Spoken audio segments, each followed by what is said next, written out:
there is the consumer who's completely changed. Okay, the consumers were pretty homogeneous at one point in time. And today, between, let's say, Gen X and millennials and Gen Z, the connects are very different. Okay, what makes them tick is very different. People who are now joining the marketing bandwagon haven't got exposed to all the fundamentals of marketing and the processes and all of that.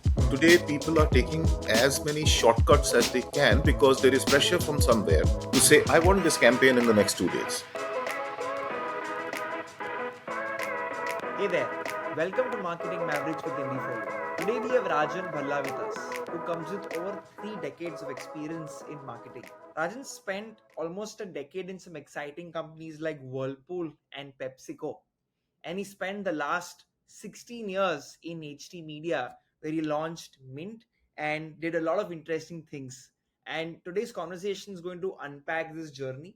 We're going to have a conversation around a lot of points which a marketer and an agency founder will learn a lot from. Hey Rajan, thanks for your time and welcome to the podcast. Thank you so much. Thank you. Pleasure is I'm, all mine.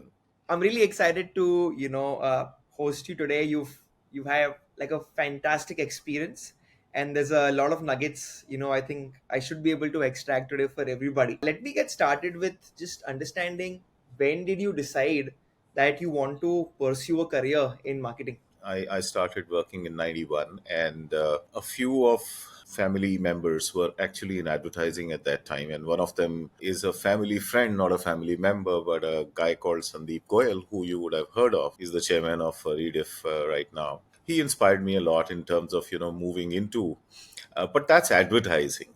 I think the person who I owe everything to is a lady by the name of Maurice Kumar, who was the first marketing head at Whirlpool, and she hired me from advertising into Whirlpool. So that's how my interest in marketing kind of shifted from what was just advertising to actually the broader area of marketing. Got it. Would you recommend people to hop into an advertising company before a marketing job when they're at the early stages of their career? Again, I'm not judging the system in any way, but advertising is no more what it used to be in the past. And when I say past, I mean 90s and early 2000s, The because golden age.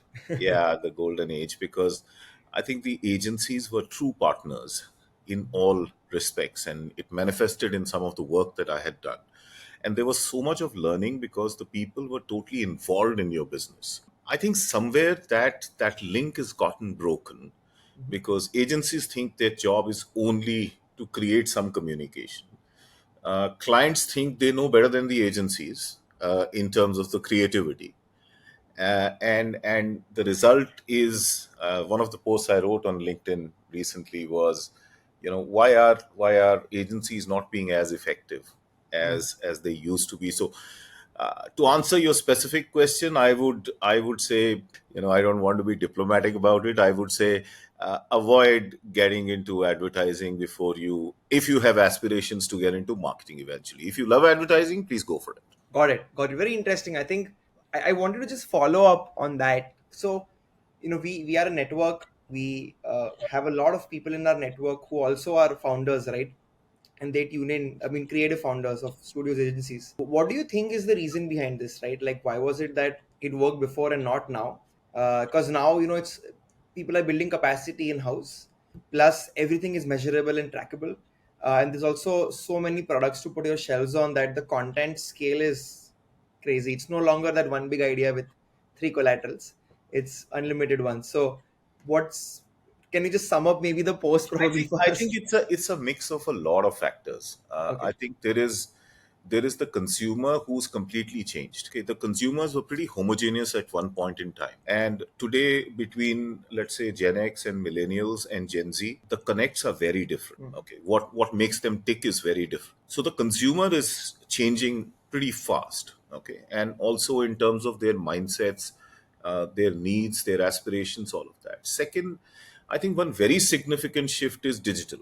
And, I know it's a cliche to talk about digital and all of that, but that's true, right? Eventually, the consumption is now going more and more digital. The decision making is happening more and more digitally. Even when you're buying cars, your shortlist, which is, let's say, from awareness to a consideration, is more done digitally than it used to be, to go to a showroom or to look at advertising on TV, etc., etc.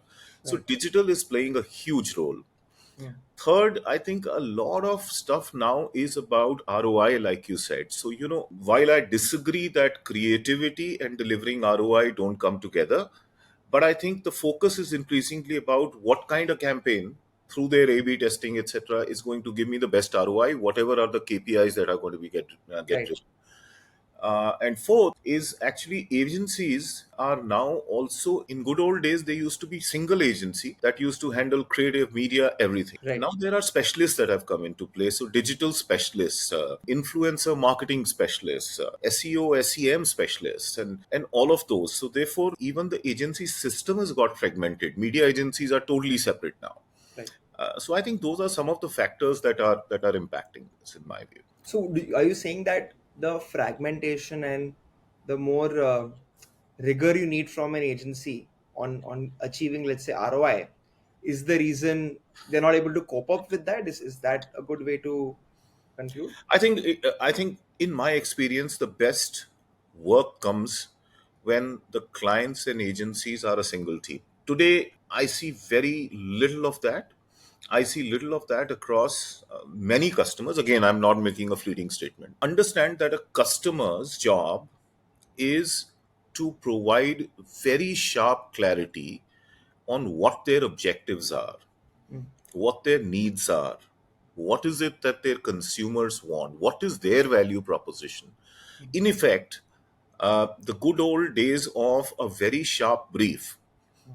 on what is required to the agency is now out of the window in most companies. Okay, phone pe bachchon ne baat kar li, bata diya, that is a brief, right? On the other hand, the agencies also do not involve them as much in the understanding the consumer of your customer, going out to market visits, understanding how digital spectrum is playing out, understanding how the KPIs are moving, because data is abundant now. So I think it's a mix of both, and wherever both of these are actually interacting well, behaving the way they ought to behave with each other, you will still see magical work coming out. Got it. Got it. I think And I brilliantly think an said there. example of that is my favorite, which is Cadbury's with Ogilvy. Yeah. I mean, they just are at the cutting edge while Right. keeping that nostalgia totally. Yeah, 100%. I think, no, I fully agree with you. I had to just follow once again because you're saying very interesting things, and I'm kind of going through a lot of that with with the company too. So, why do you think this briefing process, when I mean, you started, I think, in the advertising space when I wasn't even born. So why is it that briefs were like much more, like you said, deep in terms of information versus now? What has changed? Why is that happening? I'm going to say a few controversial things. Unfortunately, the early years, and again, I'm going back to the 90s, the customer's relationship at the top, their relationships with the creative leads in agencies, and the respect they had for them was of a different order altogether. The CEO of a customer will engage very actively with the agency. Hmm. Today, the CEO won't. It's not Hmm. my job. I've got a marketing director or I've got a brand manager. It's their job, right? I think makes a lot of difference. And I think then there used to be, and agencies, because they were respected, they could insist.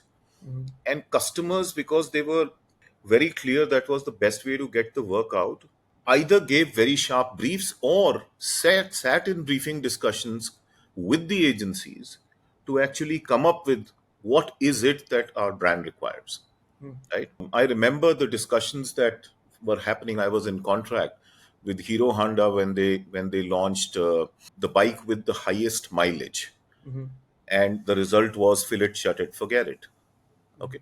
Now, it comes only when there is a collaborative kind of piece. Also, my years from roughly about 95, 96 to 2003, almost a decade, were spent in multinational companies, and I think there the processes are very, very sharp and very, very strong. Okay.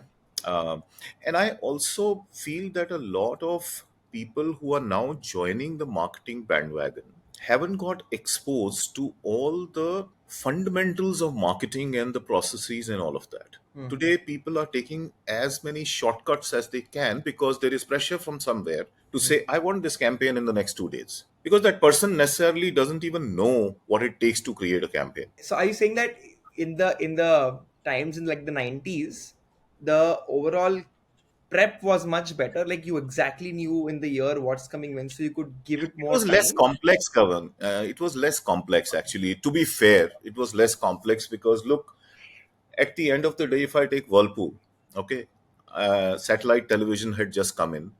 And I remember, and some of the audience members won't even relate to it, but there were two serials that were running on Star Plus. Kunki Saas Bhi Kabhi Bahu Thi and Kahani Ghar Ghar Ki. Yeah, Okay. I remember. Yeah. Now remember, at that time, all you wanted was a great message, a great ad, put it on these two, your reach objective is attained. Wow. Now you can splash some other stuff on niche channels depending on where your audience is sitting or watching, right? Right. In all fairness, today with the complexity of digital, it's and therefore the clutter that is there on digital, I think I think the system's totally changed. So it was simpler. I definitely would endorse that. But since I got an opportunity to work with multiple industries, I realized that some drivers may change, Mhm. but basic tenets of marketing remain the same. Okay? They don't necessarily shift. Could you There could are you share nuances. which ones like are your favorite tenants which have stuck with you for you mean you've launched Mint in HT, you were in PepsiCo, in Whirlpool you were there. So many industries, right? So what are the first principles I guess of the tenants which according to you are your favorites and have stayed true and will stay true? Look, let me give you a sense of this because this is a question which I'm asked a lot of times by a lot of my people I interact with. I think the basic tenets of marketing, I did not see them changing drastically between first to the second to the third. When I say these, I mean durables to FMCG to, let's say, media. Okay, those are three industries I've worked very intensively on. All are focused on consumer and customers. Okay, all the industries thrive on identifying consumer needs and need gaps and addressing them. Okay. Hmm. Now, what changes are the brand drivers. What do I mean by brand drivers? Let's take durables. Okay. Durables is a very considered purchase. So you will think 10 times before you buy your car or you buy your refrigerator. Forget car. Car is a very high this thing. But so what are the drivers of brand? The first one is product. Your product has to stand out for you. Okay. If that doesn't, that's the end of story. The second one is, what is your brand promise? So we had a great product in Whirlpool that we created in India called the Global No Frost, and the brand promise was make size the fastest. Okay. So what's your brand promise? And is that brand promise motivating, relevant, and sustainably differentiated? If that is not, then there is going to be a problem. The third in durables is communication. How effectively are you communicating this? The fourth is retail experience. Now, online experience and retail experience because people have to go and people have to experience what goes on in the outlets, right? And therefore, you still see a lot of exclusive showrooms. That's basically for brand experience, right? Then comes service experience, which is very important in durables. If you have a terrible service experience, story over. You may have the best product, you may have the best Right. communication, best retail experience. कहता है भैया वो मत लेना, their service is very poor. Right. And finally, uh, relationship building with the consumer is important because you have opportunity to actually sell multiple goods. So I can sell, Samsung can sell a TV, a fridge, a AC, a microwave, etc., etc. So how do you build that intimacy? So that's about durables, right? If you take FMCG, I think the first thing again comes product, and it is product and packaging. Hmm. I think packaging makes a lot of difference, right? In Whirlpool also, I mean, a good-looking refrigerator will always be liked more, So packaging in that sense is important. Again, brand promise, Hmm. okay. But in FMCG, distribution is the key. If you go out in the street and you have launched a 5 rupee Pepsi bottle and it's not available, Right. and you're talking about it to everybody, you've lost that opportunity because somebody will say, okay, don't give me that, give me a Coke bottle. Right. So distribution key. I think communication very, very important. I would say advertising is a raw material for FMCG companies. And the last is with the advent of modern trade and even up and down the street and even internet, I think merchandising of how you merchandise, because all of these are impulse purchases, Mm. right? So they are not high risk, they're not high consideration. Right. So, acha, you're calling for a soda. Okay, if you don't have Kinley, give me Bisleri, give me this, give me that. Easily kind of replaceable products, right? Right. Uh, Media, on the other hand, is totally different. Again, product comes first, and product is content, Mm. right? If you have great content and you've packaged it well, it works, right? Again, brand promise.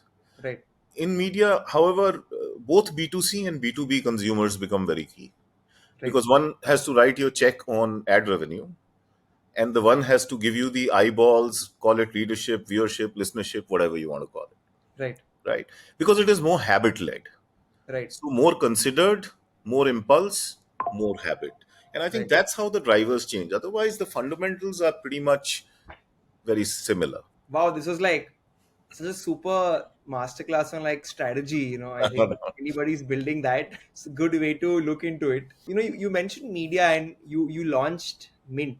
I recently came across an article, I forget the publication, which Mm, how it's very common to talk in FMCG that, or even alcohol, that there are these 10 companies or these 7 companies which own most things. mm, It also happens true to be for media.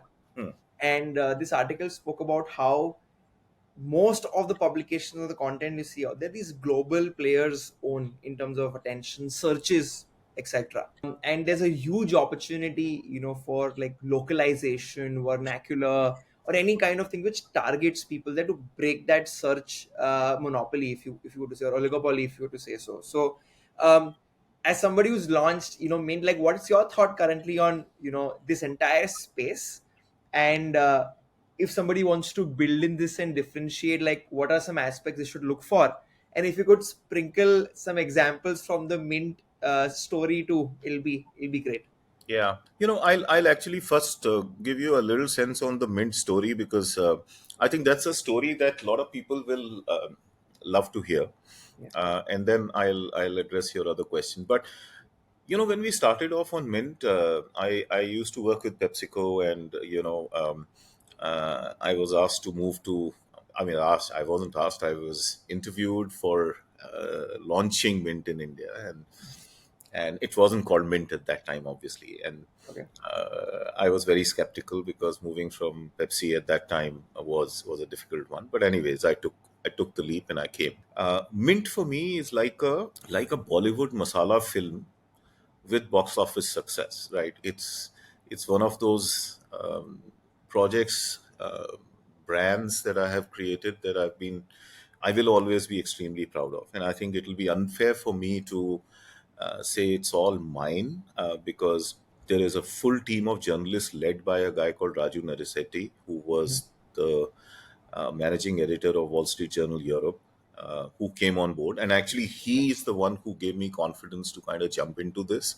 Right. After I met him, I felt that our values were aligned, our thinking was aligned, and therefore we started. And then the entire journalists team, the because that time there were only 4 people. There was Raju, there was me, one HR person, one marketing person. There was nobody else.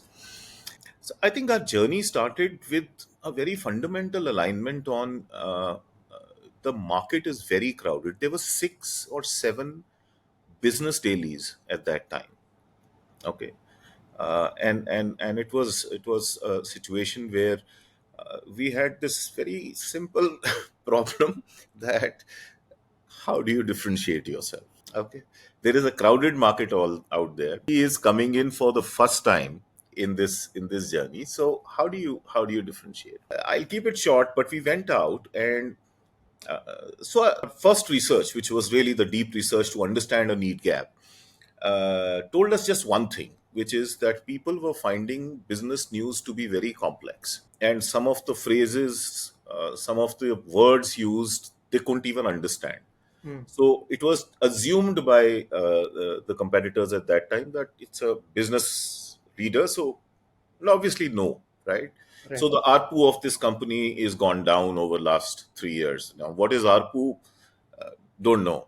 And people, many of them were assuming that that you'd know it. So the big thing that came out was people were finding it Hmm. very complex. And therefore, we started first working on the positioning or what the brand will be before we even touch the brand name, the physical form, the content, and all of that. And the positioning that we came up with was refreshing clarity in business. Okay. Coming out of the need gap that we saw in the market. Now that, Kavan, actually became the starting point for development of everything else in Mint. Because then we started challenging orthodoxies, we started driving discontinuities. So we said, hey, why does the brand name have to have a business or economic something or whatever as a suffix or a prefix? Hmm. Why? Why does it have to be a pink paper? Okay, why should it have smaller fonts to make it look more business for Right. business news? Why is it that the size of the paper has to be, now it has come back, but at that time we said, why is the size of the paper? Because a lot of business readers were consuming it in the car or on aircrafts. Hmm.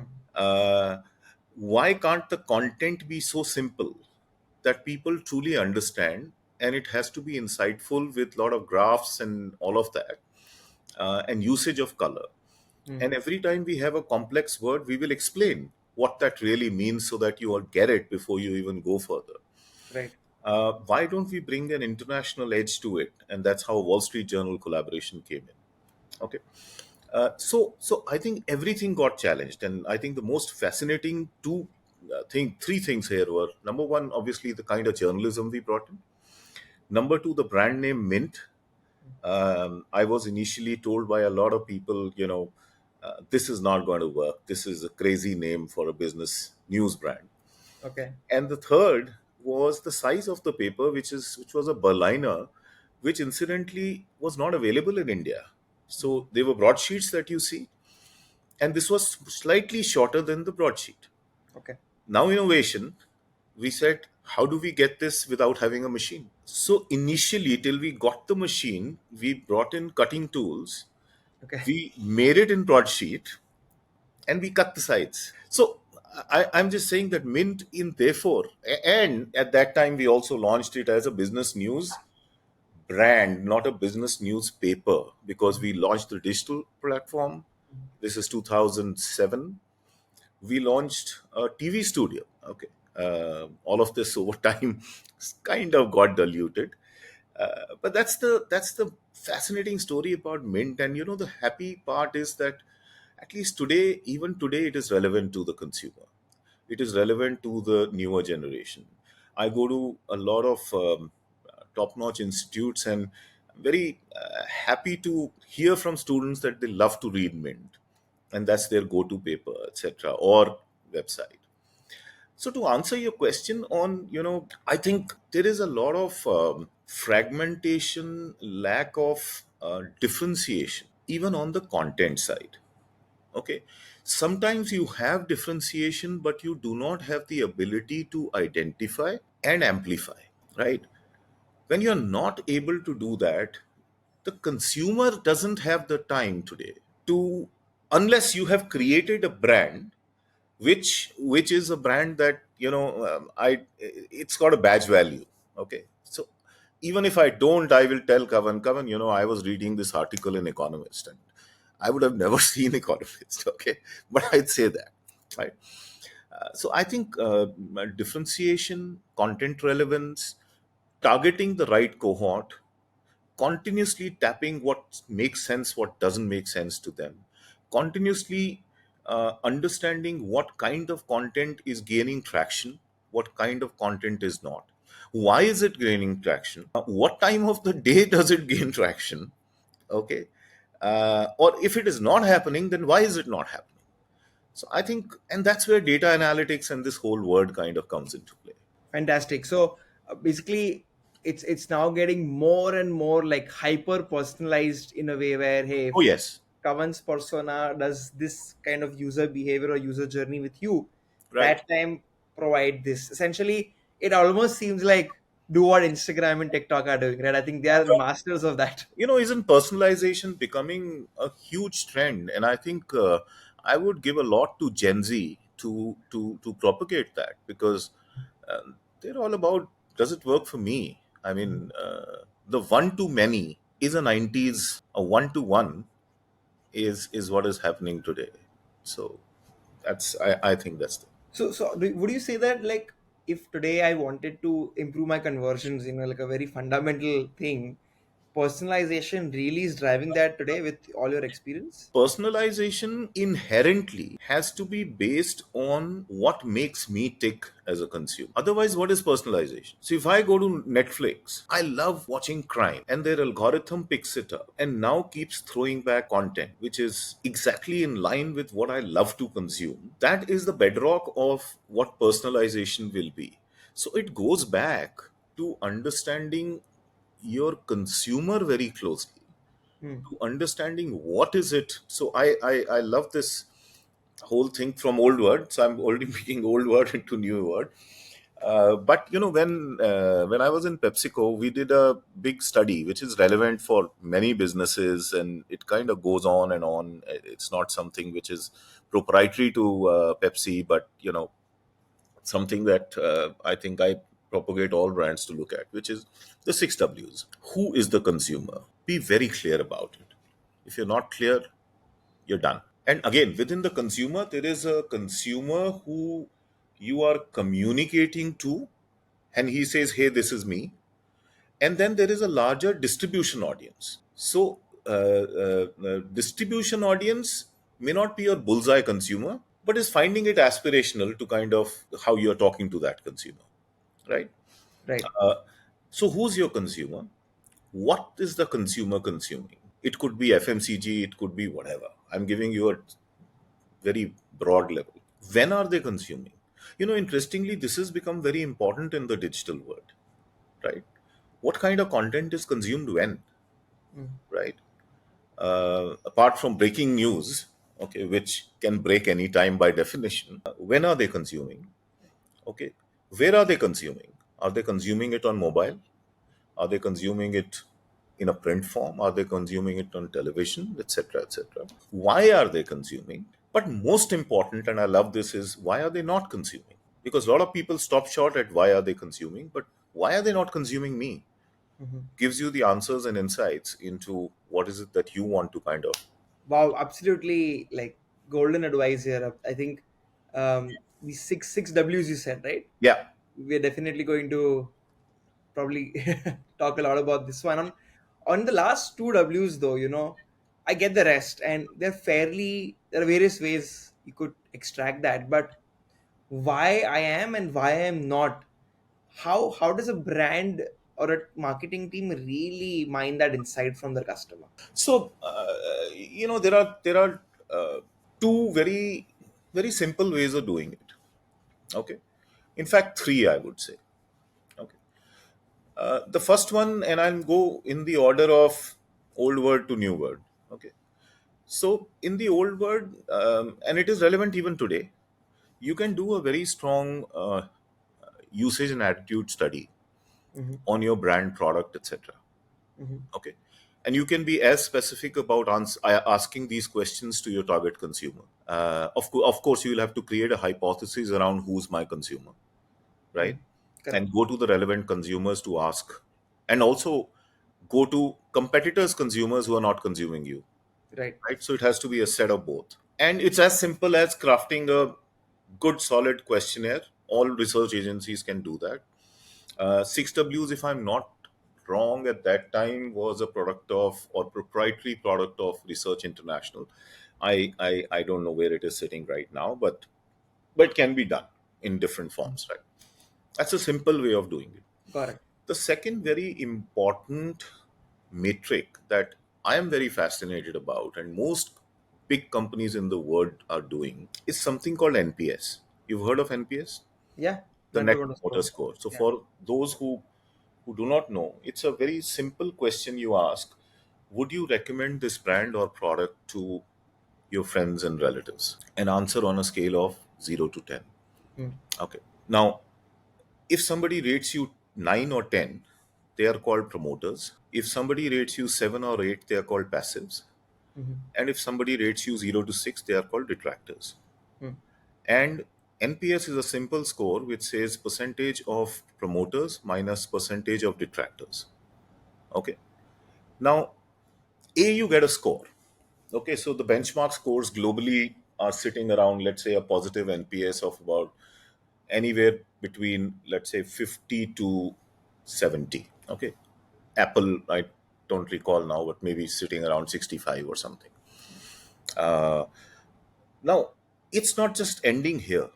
After this, it is going into, I'm answering your question on why and why not. The guys who are doing 9 or 10 or giving you 9 or 10, you can go deep into understanding why are they giving you 9 or 10. What are the drivers? What is your brand or product making doing for them that they are so delighted with you? And equally, why are the 0 to 6 giving you the score of 0 to 6? And therefore, what is missing Hmm. in your chain?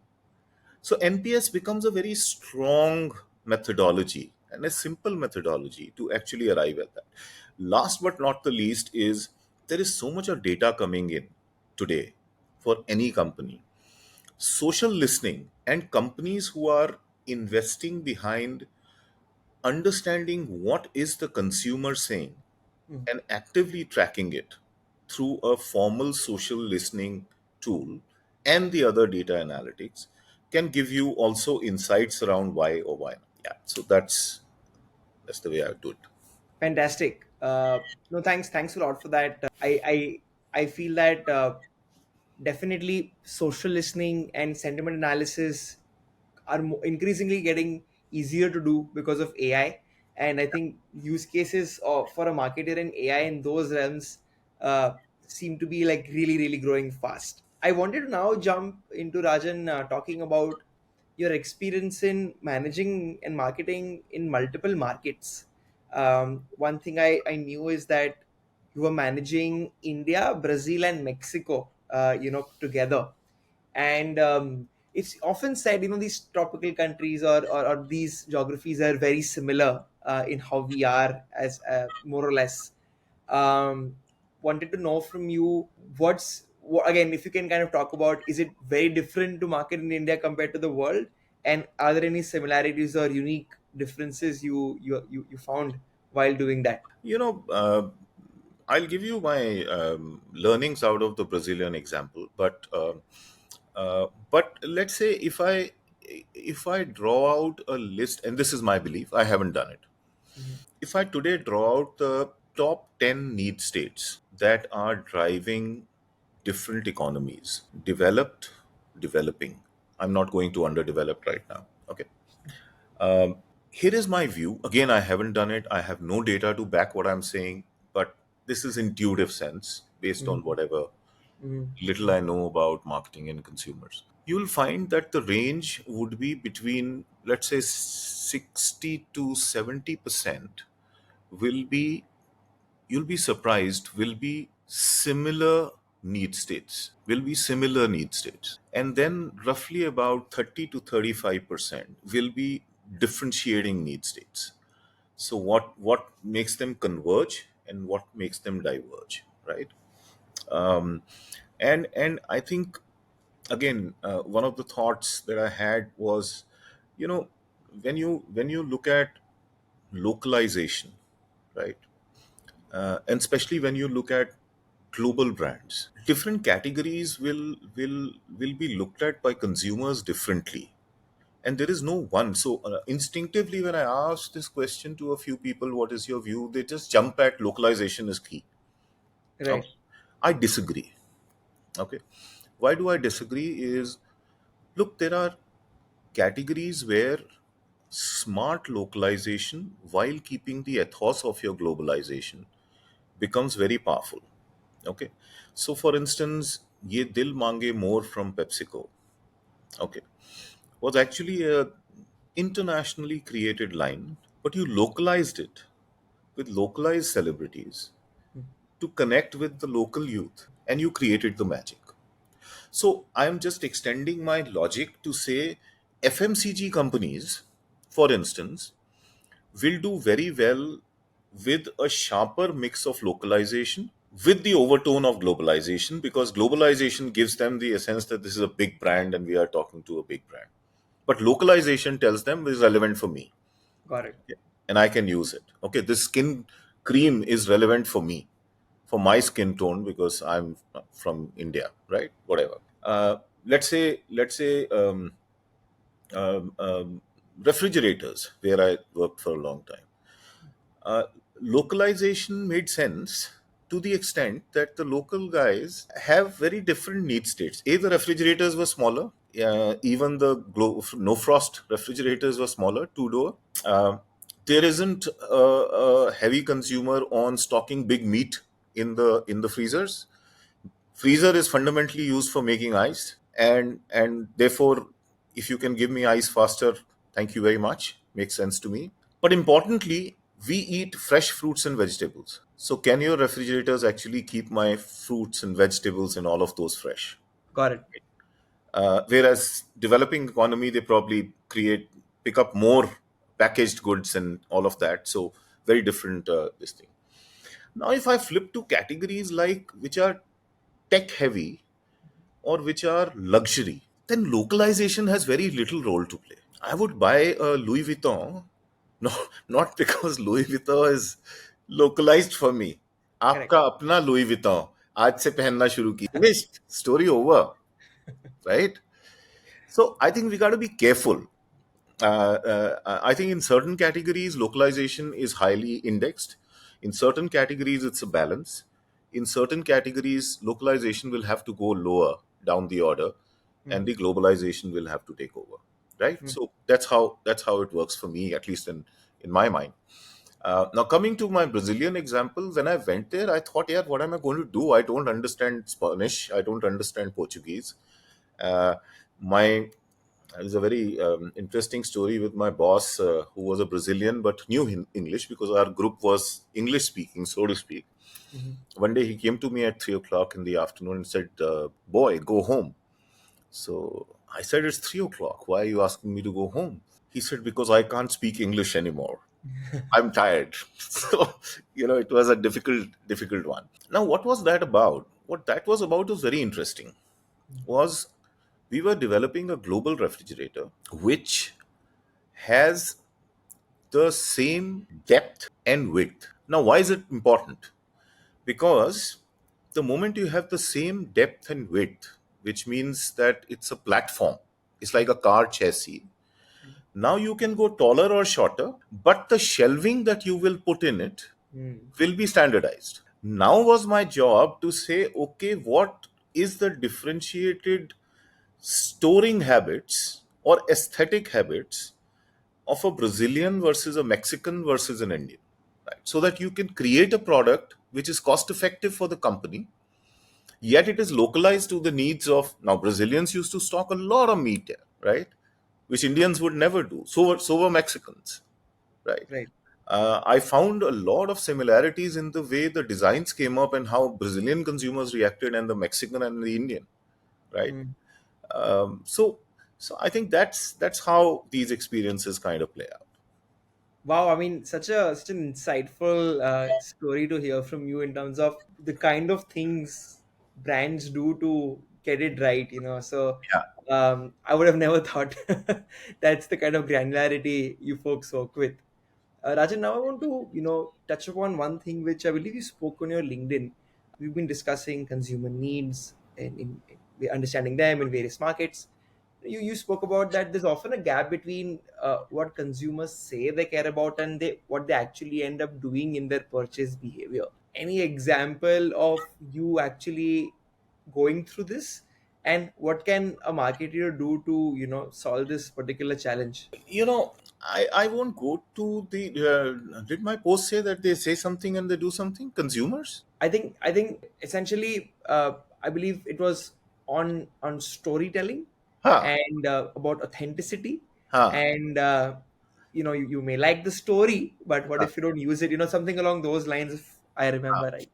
ha. So, I think storytelling itself, in my view, is a very, very important piece, and many brands don't look at it as convincingly. I think my simple piece is that whenever you have a storytelling to do, okay, brands that can over a period of time create meaningful stories that are relevant. I go back to my three words, that are relevant, motivating, and sustainably differentiated Hmm. for the consumer, and create the engagement and empathy with them, will stick.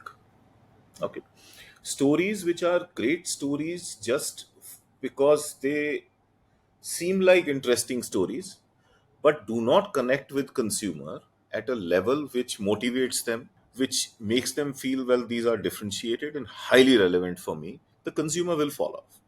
It's a very simple, it's not complex at all, right?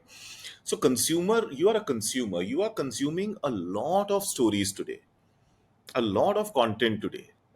You may like a lot of content, which is what we call engagement. Hmm. You may actually, in today's world of social media, respond to all of that, Hmm. right? Right. I am a Apple diehard.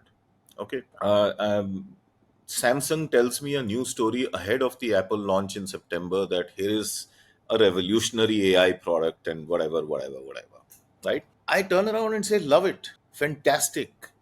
Okay, Apple will not tell me any story. Apple will say, well, here is iPhone 16 and here are the new features. And I Correct. would say, I'd go with that, right? Because somewhere the brand has played a bigger impact on my mind than Hmm. a story has. So the brand has to connect through the story, make it extremely inspirational, motivating for the consumer, has to make it relevant for them, and has to make it differentiated for them. And in today's world, has to give them a sense of personalization. Hmm. Okay. There used to be a time, and my own self, okay, I used to be very agnostic about what T-shirt I'm wearing, yeah, brand I'm wearing. It's a T-shirt, right? What's the Hmm. big deal?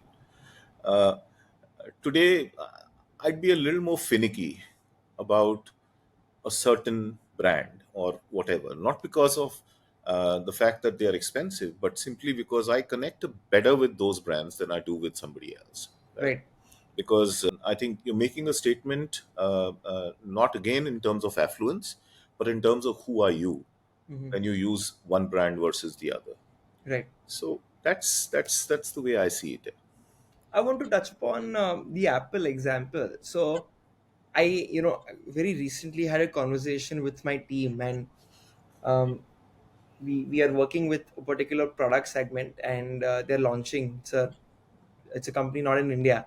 They're entering this market, and uh, we had like similar referencing, with the likes of Apple and Samsung, which is more to do with, hey, this is the product, this is how cool we are, etc., and not too much storytelling, as you said.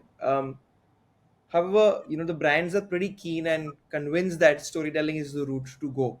Hmm. Um, would you then say that if you're entering for the first time into a new market, or if you're a smaller brand, Hmm. storytelling becomes far more important compared to you having an established brand presence? Well, I just think that it depends on what stage your brand is in. Okay, Okay. let me give you an example. When Whirlpool was coming into the country for the first time, they had bought over Kelvinator of India and TVS, which had existing legacies. Hmm. To make things even more worse, they had acquired Kelvinator, and therefore the Kelvinator and Electrolux were one. And that brand of Electrolux was the Penguin that they had was available to the company only for 1.5 years. Whirlpool. Then they had to give up Penguin, etc. Um, so it was a complex thing, and I think here, unless you were able to tell a story to the consumer, because in the very first research we did with the consumer was saying, "Who's Whirlpool?" Half of them couldn't even pronounce Whirlpool. Hmm. They'd say Bunpool or whatever they wanted to. So any brand which is coming in fresh, I think there is a very important need for the brand to tell a story. If they are unable to tell a story, there'll be a problem. Second is, a lot of brands, and we don't realize, because we take it for granted, may be big, but they need to tell a story at a certain point in time in their life cycle. I'll take example of Hindustan Times. Okay, Hindustan Times, is a reasonably big brand, Hmm. whether it is a Delhi, Punjab, or Bombay or whatever. Okay. High on awareness along with Times of India. And then came the digital thing. And Hindustan Times is associated with print forever since 1924. Unless you tell a fresh story, how the hell are you going to make connect with the consumer of today? Hmm. So we changed the positioning completely, and this was one of my projects during COVID. We got into this positioning of first voice, last word, which means that first voice was digital. Everything that we are going to say will be first. So breaking news, etc., etc. And last word was our analysis, and everything on print that you're going to read and other platforms will be the best analysis. So, but you had to tell a story to the millennial because millennial was going away from print. They are consuming everything on this thing. So I think to say that big brands don't require storytelling would be wrong. I see. I go back to my favorite Cadbury's. Even today, they storytell. They don't need to. They're probably the top of mind must be, I don't know. I won't even think about the number, but they continuously tell you stories, Yeah. right? So On the positioning front, it's something all entrepreneurs struggle with. Like, if somebody, sometimes I wonder, asks me a question, what's the positioning? It's been such a challenging one to kind of decide upon, as to, is it what's working for you, is it what the market wants, is it what the leadership wants? Because sometimes various people tell you so many different things, and it comes down to, hey, this is what I am deciding, and this is how it should go, this is how the positioning should be. So how what's your advice to any entrepreneur today who wants to decide their positioning? How should they go about it, especially, Rajan, if they're young and new, not necessarily having, let's say, legacy? you know, first I'll give you a broad spectrum, and then I'll give you the specific example very quickly. First of all, one of the statements you made, because the leadership wants it, I think throw that out of the bloody window. Okay. I hate it because that's what happens, and that is ridiculous. I mean, the positioning is for the consumer, so positioning is not for the leadership. So let's be clear about it. Okay, Right. so it has to be focused on consumer. It cannot be anything else, right? Now, coming to positioning, it's very tricky because you have to be able to find the sweet spot, okay, where it is insight led and not consumer information led. Remember, information or understanding is available to your competitors also. What is the insight that you are working on, Mm. which is going to create a positioning that the consumer will look at and say, hey, yeah, it makes complete sense. Thanda matlab Coca Cola, big deal, yeah. We all could say, write that line. Who could not write the line? Right. I read it, I said, shit, I should have written it. Okay. But I didn't write it, right? But when it was taken to the consumer, they said, of course, we connect, right? So, so I think insight led positionings, bringing in what your brand. So there is a model, and this is for all youngsters. They should try and invest some time in this, called the brand key. Okay, I would strongly recommend them to go deep into brand key. And on internet, they'll also find an example of Apple, for instance, their brand key. Okay, uh, I think it just helps you arrive at positioning in a very deep manner. Okay, so it basically talks about what are the root strengths of your brand, who are your customers, no, who are your competitors first. Okay, and it's a wider space. Mm. It's not just, you know, if I'm a Pepsi Cola company, the guy who's having lassi on the street or a nimu pani on the street is or having water on the street Right. is my consumer, right? Then it talks about what is the target audience, who are you really going after, and you have to define who that person is, right? Then it goes into what is the insight we are working off. that target. Okay. Then it gets into stuff like, what are your functional benefits that you're offering? What are the emotional benefits you're offering? What are the values you stand for? What is your personality, the brand as a person? What is the consumer reaction expected out of whatever you say to them? Hmm. What makes you differentiated? What makes you motivating, etc.? And then it comes into a core statement of what it should be, right? That core statement then helps you to create alternatives to that you can take to the consumers, and you can create stories around that. Okay. And present it to the consumer and see how they are connecting, reacting to that.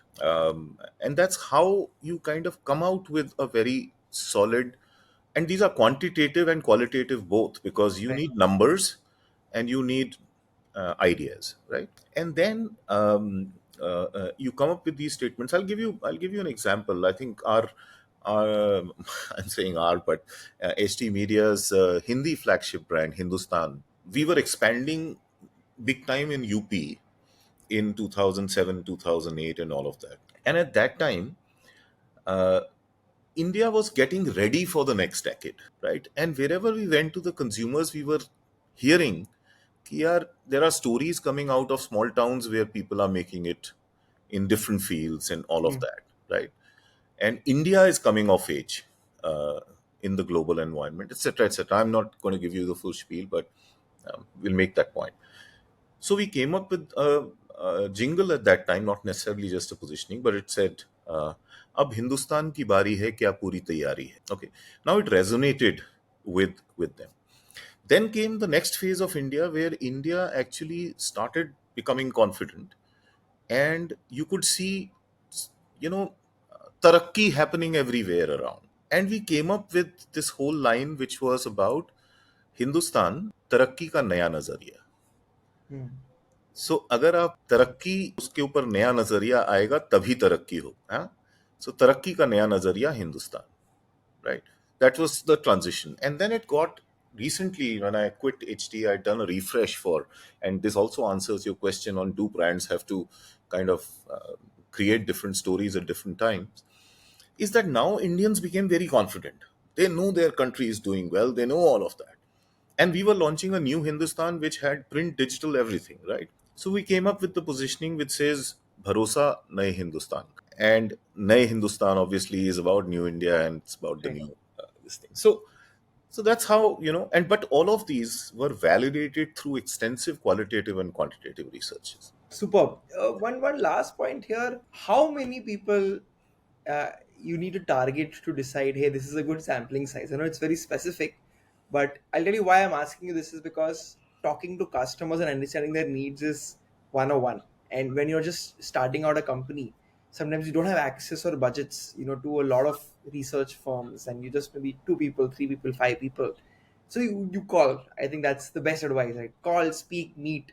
What's a good amount of people you should be having a conversation with before deciding these things? Yeah, tricky, because it all depends on what the brand, product, business is all about. Yeah, It sure. all depends on that, because if you're eventually an FMCG brand and you're going to market to the entire country, it's a very different thought process Hmm. versus if you are launching Mint targeted at just the business reader. It's very different, right?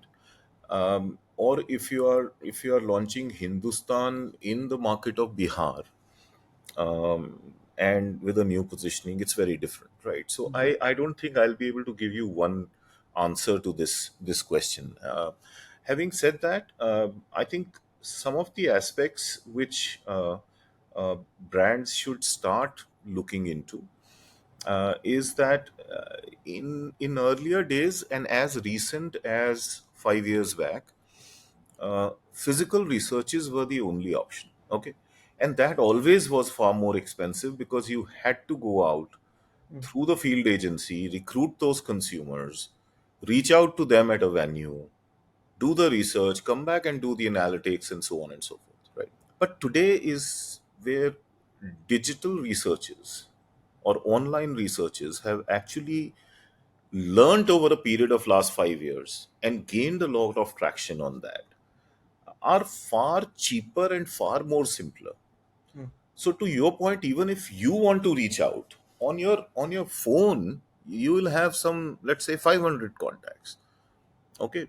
And a digital research link can go to them, and automatically the analysis will come and all of that will Right. happen. But I think the sample size that you choose totally depends on the business, Hmm. the brand, the market, and it can vary drastically in terms of what really you're looking at. Got it. Got it.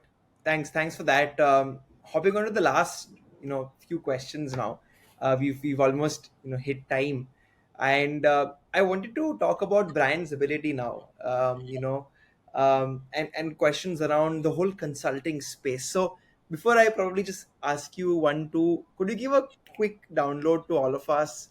What's it all about, and why did you start this after spending so many years leading big companies and their marketing? Again, the whole piece here is we forget when you ask this question that I've worked for 32 years before I decided to move on, right? Of course. So I think, first of all, and today there are actually a lot of younger folks who just want to kind of get out and do on their own. I think the rich dad poor dad syndrome is an important one. I mean, for instance, my son said, "I don't ever want to be an employee." Uh, you know, uh, Right. so I said, "Great to hear, but let's see what we do around it." Okay.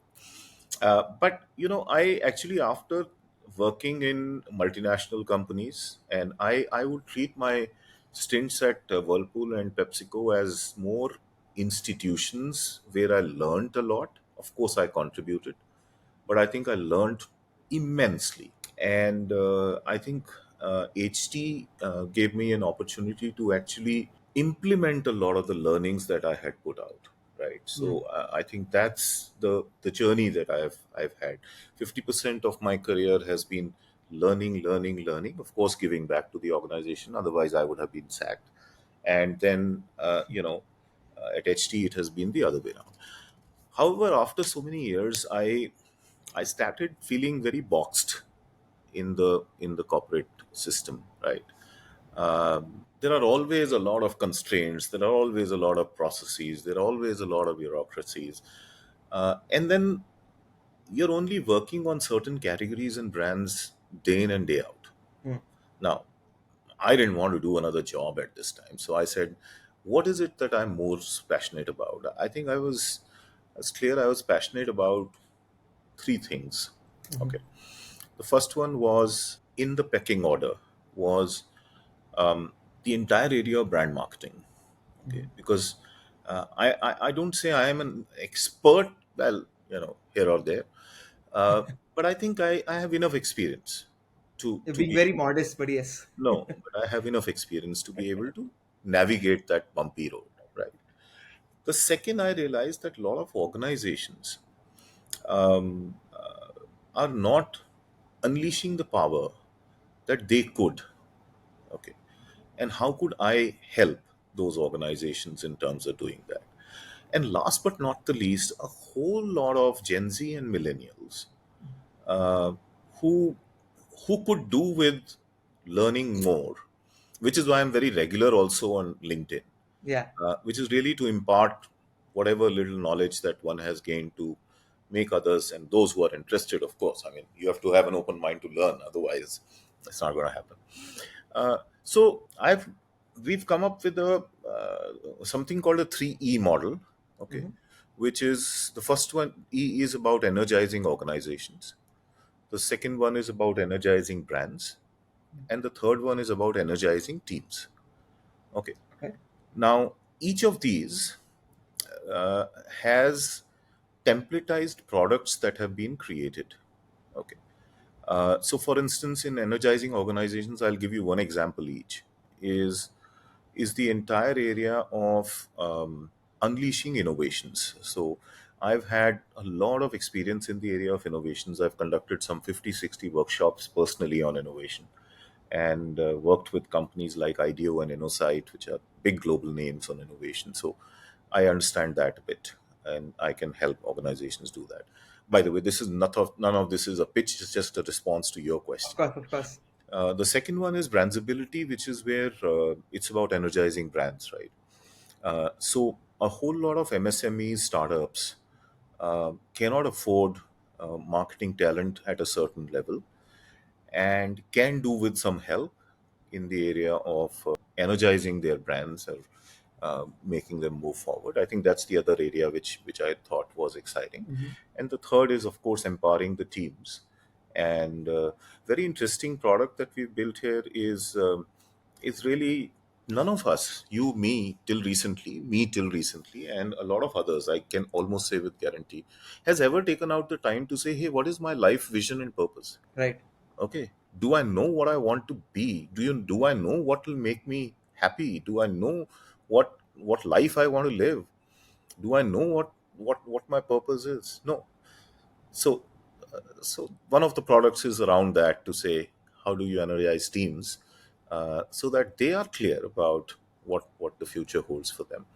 So that's Brand's ability, which is one of the three E's.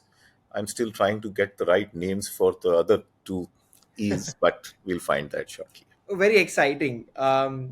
So when you say energizing brands and especially the younger ones, like are you coming on board as like a strategy innovation layer and guiding their teams and their agencies, or just wanted to know that better? No, it depends on what is the need Okay. an organization has. I'll give you example of two different projects, and I'm not going to talk about who they were. The first one was a largish organization, but wanted to get their brand identity work done, leading to their entire brand book, which they can then execute consistently in the organization, right? So Mhm. that's one type of work. The second type of work is a brand where they've got a brand. It's from a tier two city, um, fairly large operation, but there has been zero focus on marketing that brand digitally, Mhm. or creating a visual brand language for that brand, Mhm. right? So how do you actually first enable them to understand what strategy will work, and then try and work on their visual brand language, and then try and work on their digital marketing strategy and implementation to be able to get. But I think one thing that I'm very clear about, anything that we do or we will do, is everything has to have a very clear set of outcomes, because I think that's one of the things that I go back to your advertising agency question. Okay, the accountability Right. on outcomes is not there, and if that is not there, then sooner or later you may skim somebody once, but you won't be able to keep doing it. Super. Now that I have a good idea, I actually wanted to touch upon a lot of chatter in the whole creative stack for a company's space. So when it comes to marketing teams working with partners or internal teams to create campaigns and content, how that's changing. And obviously a little bit selfish here, I have your time, so want to kind of try and understand how our network also of so many independent teams and studios and agencies can also learn from this. Where first up, there's been a lot of conversations around it's the end of the retainer.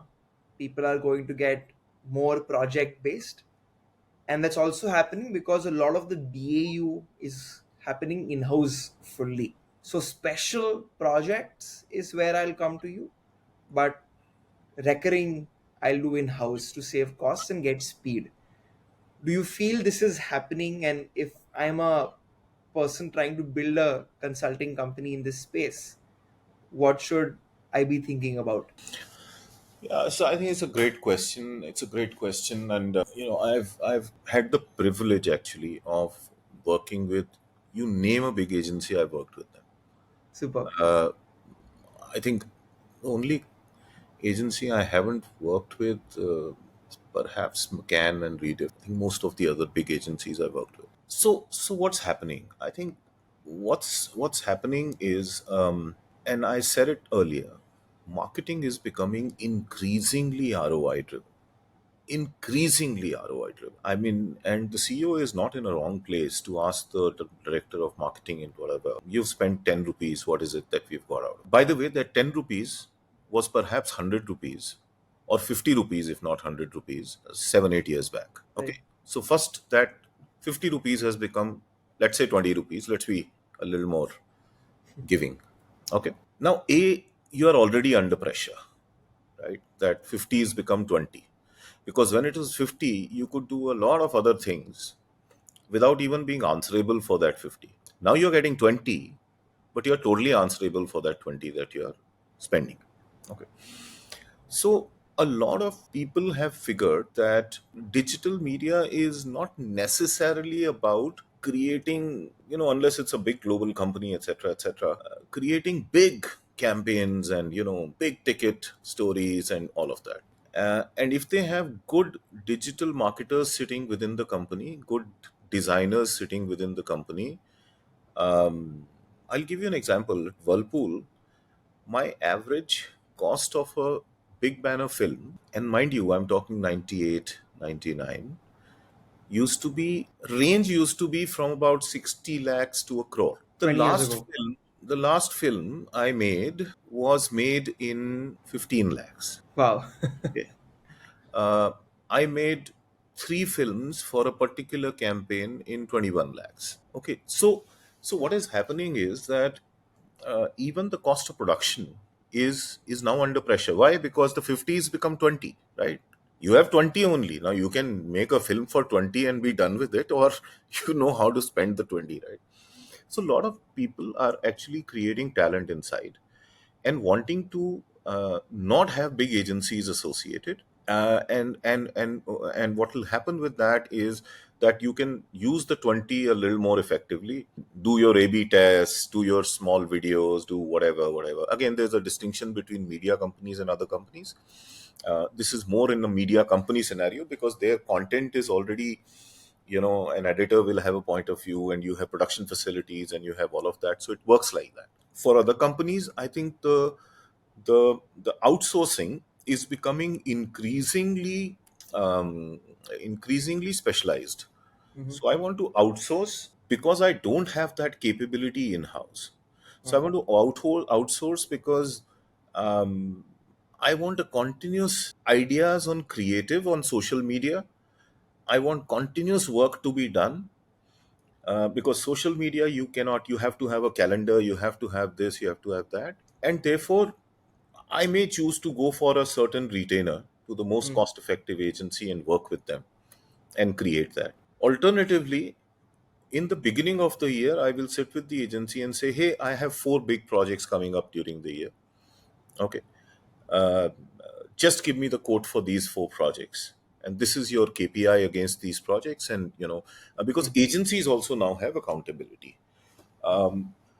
Retainers themselves are being negotiated down over a period of time. So, what you used to pay an agency, let's say in 2015 16, ironically, is not the same that you pay the agency today. Mm. And it's much lesser than what you used to pay the agency in 2005, Yeah. right? So there is and that's where I said that pure advertising agencies are having this little challenge. Of Mhm. course, the big multinational customers with big international alignments, I have no idea about it, but I'm sure Ogilvy and Cadbury's relationship will be Right. very different, right, Absolutely. than some of the other relationships. But I'm talking really the mass here. Retainers, first of all, in-house talent as much as possible. Second is outsourced talent, which does not mean retainer or does not mean this thing. It is that when I need somebody, I get to a specialist. Mm. So I need to make a film, I'll go to a producer and I will make a film. I don't need an agency in between, Right. right? So that's outsourcing. That's the Right. second one. Like for instance, in BrandsAbility today, if I want to create a visual book, Mm. for a brand, okay, I will outsource it. Correct. I will go to an art director or somebody and I'd say, hey, here is a project, give this for me. This is your costing or whatever, right? Third is retainership, which is what most agencies insist on for a slightly longer, even annual relationship, because they need a certain promise of a certain flow of income coming in. Otherwise, they would struggle and their business model would struggle. Correct. Um, uh, that's the third model, and then the fourth model is a project-based model where you clearly say, "Hey, here is a project. I'm going to work with you only as an agency. Okay, so you are technically my agency on record, but we will do only project-based." Right. The only challenge with that is that not always the agency will be able to deploy the best resources on your project. So because it's their resources are about time and how much of value they are getting out of the time that is being put in. Got it. Yeah. Got it. I think again, I think fantastic insights here for anybody who's running a creative agency here. Would you say then it's it's difficult now for brands, or rather, it's going to become a big challenge for brands to retain this in-house team? I think traditionally what I used to hear from CMOs is that I make, let's say, biscuits, so I don't want to get into doing career laddering for an in-house creative team. But now it's like massively changing. We're working with an airline right now, and they have a 40-member in-house creative team for performance, BAU, and whatnot. So, what do you think will change for the market here? Right? Like, will they have to now invest into a full-fledged creative team and maintain that creative culture to attract talent? Okay. I think to my mind the answer is a little simple. Large companies with large budgets will always, in my view, skew towards best creative talent available outside of their company and build the relationships there and continue with those relationships. Simply A, because they can afford it, and B, they definitely need that level of expertise to be coming out from there, right? Right. Now here is my example, and again, if something has changed and my data point is wrong, I apologize for that. Take Levers. Okay, Levers has their technically their own in-house agency called Fulcrum, which does the media for them, which is sitting part of the Mindshare group or whatever. Right. Then they have two or three agencies that they work very closely with, Low being one of them, and they continue to work in that model.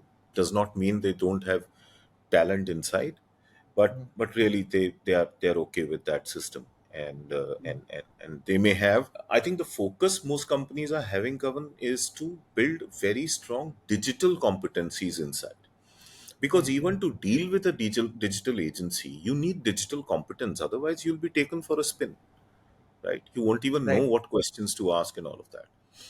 Let's come to smaller budget companies.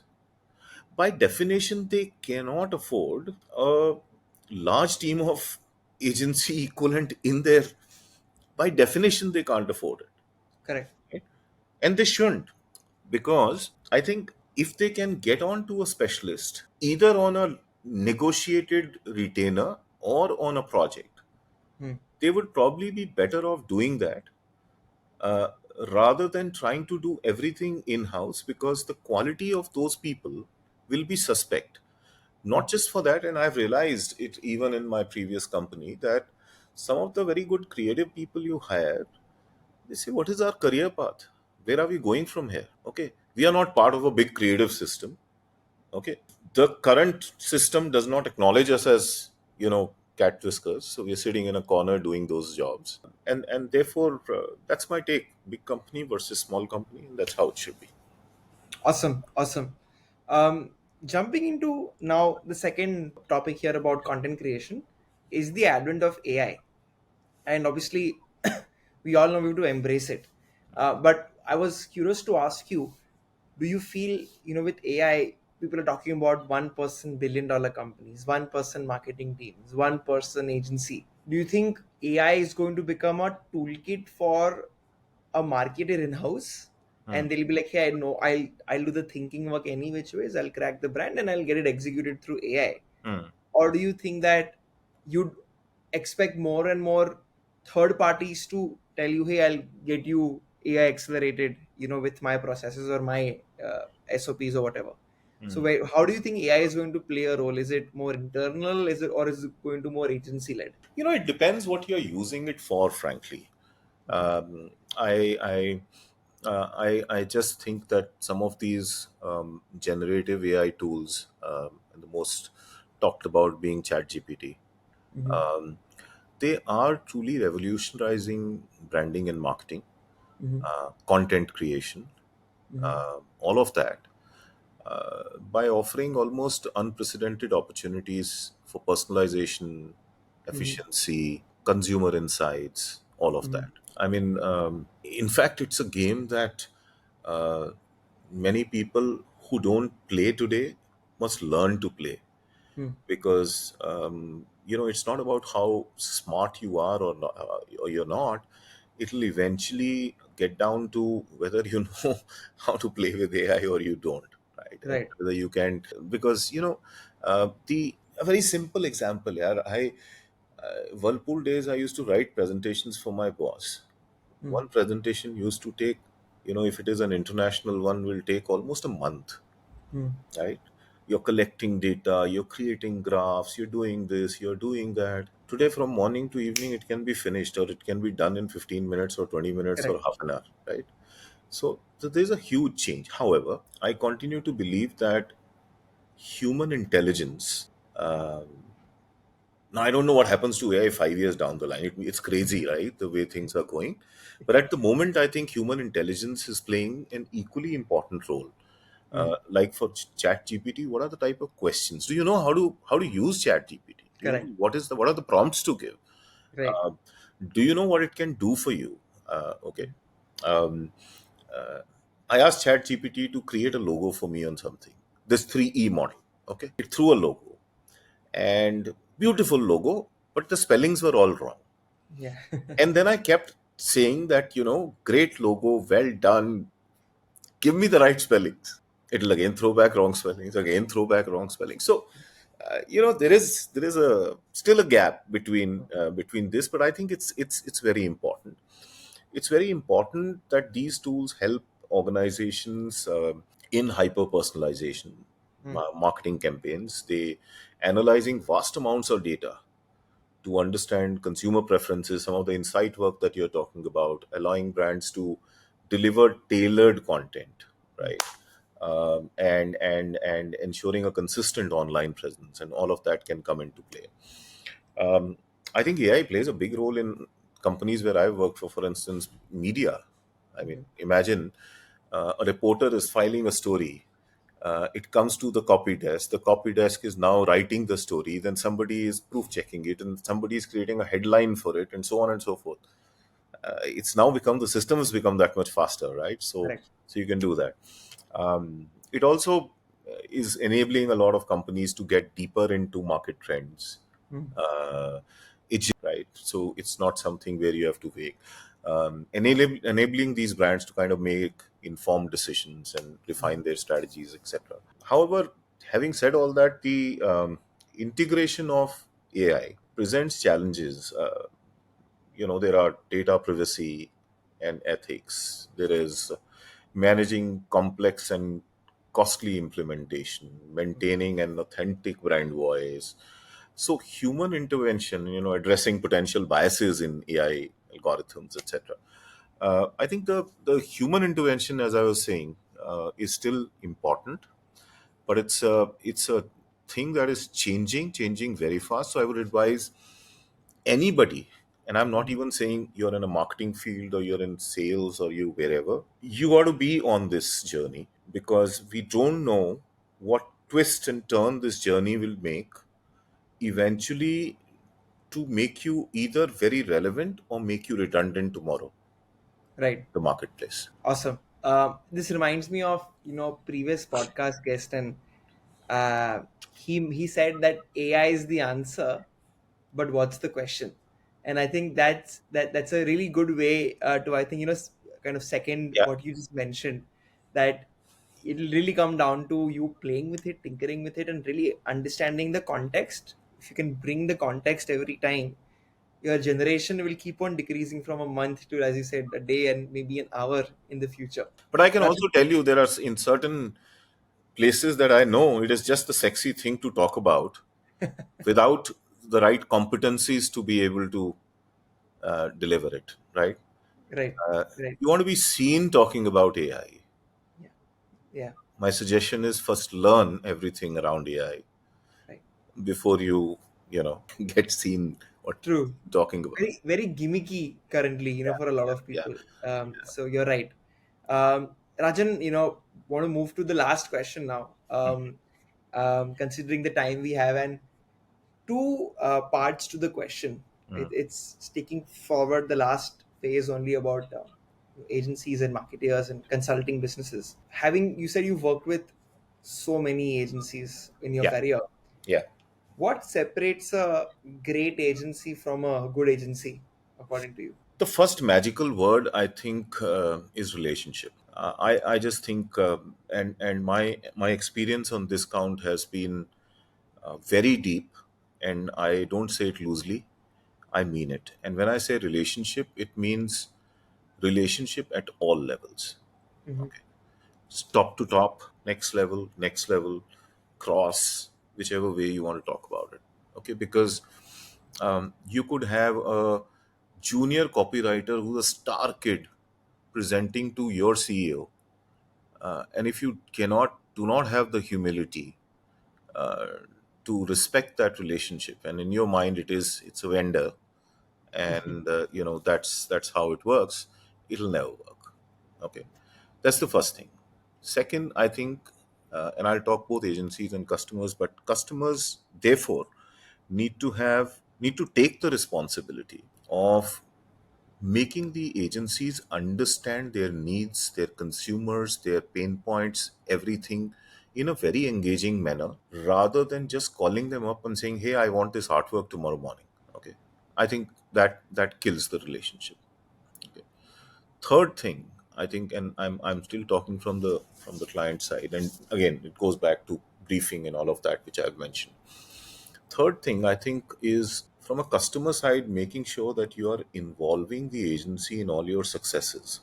Hmm. Okay. Because when they are part of your successes, they meet with cross functional leaders, they meet all of that. They feel part of the organization, and therefore, that much more they give to the organization. My fundamental thing is I don't like people who, young kids also today, who treat agency as if they are their servants. Bullshit. Bullshit. Right. They're doing a job, and I think we should ought to respect them. Fourth is, now let me just come to the agency side. I think on the agency side, you need people who are totally embedded in your business. This is a big gap, by the way.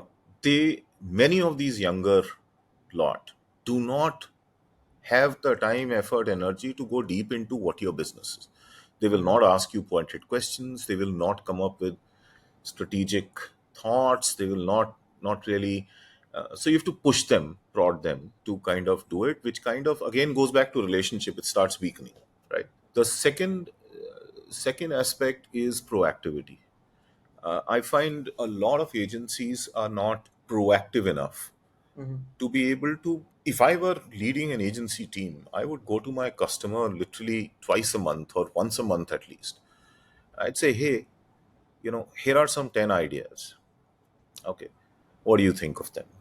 Okay, we've been tracking what you've been doing, we've been analyzing stuff, etc. In fact, most agencies that I know of don't necessarily want data from you, because their mindset is, we are creative people, we don't want to be blocked with data. Okay, well, I understand you're a creative setup, but there's also a strategic partner sitting there, and you have to be able to understand what data says, and all of that. I think the next one is around, if the relationship results in outcomes which are winning outcomes for the customer, automatically you become a longer term partner, Hmm. right? Otherwise, why would I want to engage with somebody? I'm giving you very basic, huh? I'm not getting into complex stuff here at all. Of course. I think the next one is that today there is, and we used to do it in 96 with our agency, 96, 97, 98, and beyond, uh, a quarterly and an annual appraisal process. Okay. Which is not to say that I am a boss and you're a subordinate. It is just to say very objectively, we agreed on these five key things in the beginning of the year. Here are the goals we set for ourselves. Let us have a very candid discussion which is data based Mhm. on what did we get out of it. And the moment you have even once in 6 months and once in 12 months these discussions, it makes a hell of a lot of difference to your relationship, and it keeps everybody on their toes. And let that be chaired by a senior person, both from Mhm. the agency and from your side, so that people know that their boss is going to be sitting there, and looking through everything.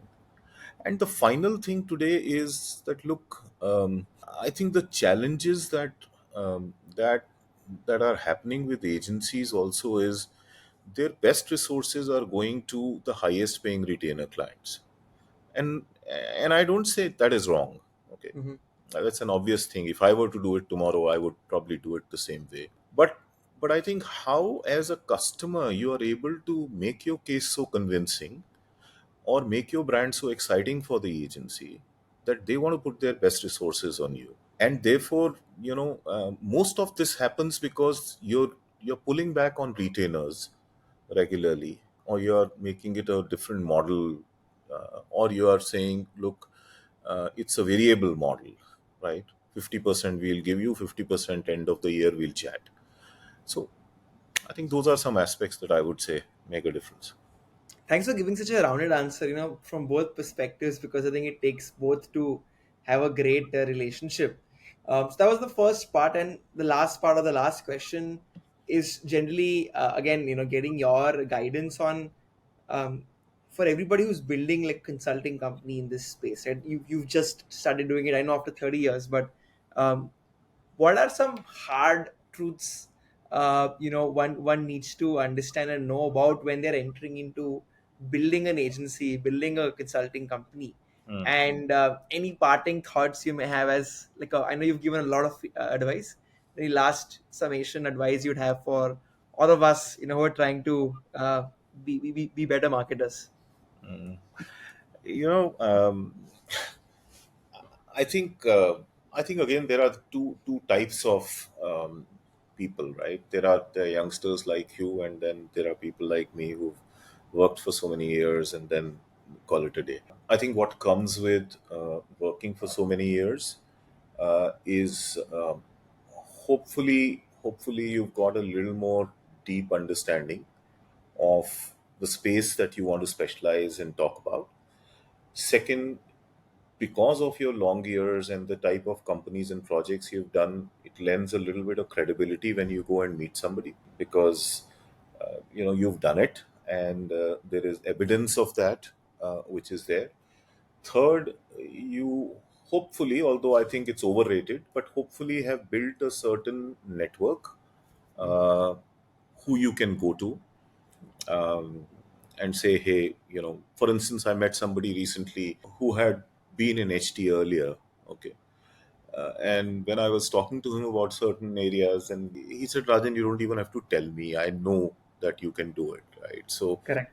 let's not even go there. So those things are things that come up. And for me, it was a very conscious choice to move into this direction. But I think here are the challenges that I think, a few challenges that come to my mind as I am on this journey, and I can tell you by no stretch am I out of these challenges, but there are challenges. The first one is that you have to be very sharp in identifying what do you bring to the party. Okay. And what is, I go back to my three favorite words. What is your motivating proposition? Okay.